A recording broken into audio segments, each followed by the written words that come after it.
बीजापुर के सुल्तान इस्माइल आदिल शाह को डर था कि कृष्णदेव राय अपने प्रदेश रायचूर और हमकल वापस लेने के लिए उस पर कभी भी हमला कर सकते हैं।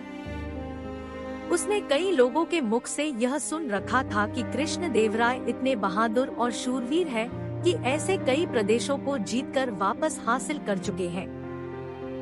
आदिल को अब हमेशा इस बात की चिंता सताने लगी थी कि कभी भी कृष्णदेव राय उस पर हमला करेंगे और उससे दोनों प्रदेश छीन लेंगे।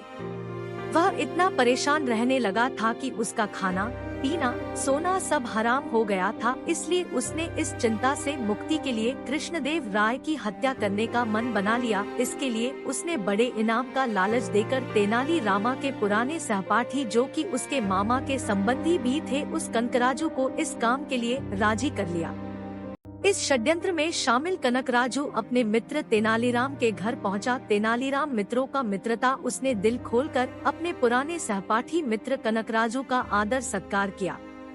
तेनालीराम ने उसकी आवभगत में कोई कमी नहीं रखी, उसे आग्रह कर अपने घर भी ठहराया। इसी दौरान जब तेनालीराम किसी काम से बाहर गया तो कनकराजू ने मौका देखकर तेनालीराम के नाम से राजा कृष्णदेव राय को संदेश भेजा। उसने संदेश में लिखा था कि महाराज, आप जितनी जल्दी हो सके मेरे घर आ जाइए। मैं आपको ऐसी वस्तु दिखाने वाला हूँ जो आपने जीवन में कभी भी नहीं देखी होगी। राजा तेनालीराम को बहुत पसंद करते थे और उसका बहुत सम्मान भी करते थे। इसलिए राजा ने ना आव देखा ना ताव, बिना हथियार के वह तुरंत तेनालीराम के घर पहुंच गए।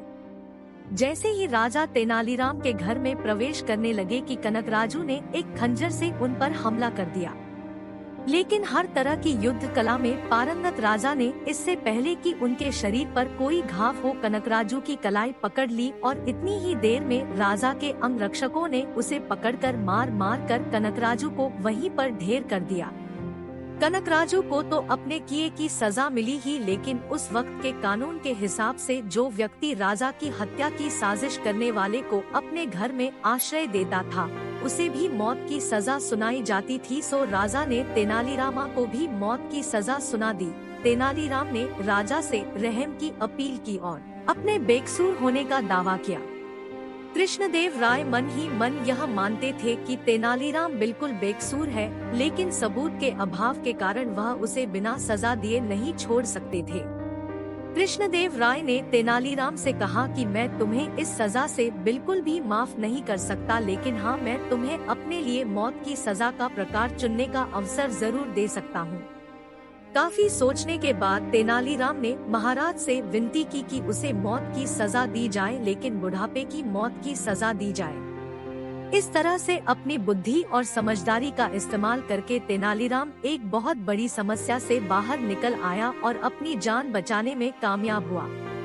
क्योंकि राजा ने उसे वचन दिया था कि वह अपनी इच्छा के हिसाब से मौत की सजा मांग सकता है, इसलिए राजा ने भी उसे बुढ़ापे की मौत देने के लिए मंजूरी दे दी। दोस्तों, ऐसी कहानी सुनने के लिए हमारे चैनल को लाइक करें, शेयर करें, सब्सक्राइब करें। Thank you so much.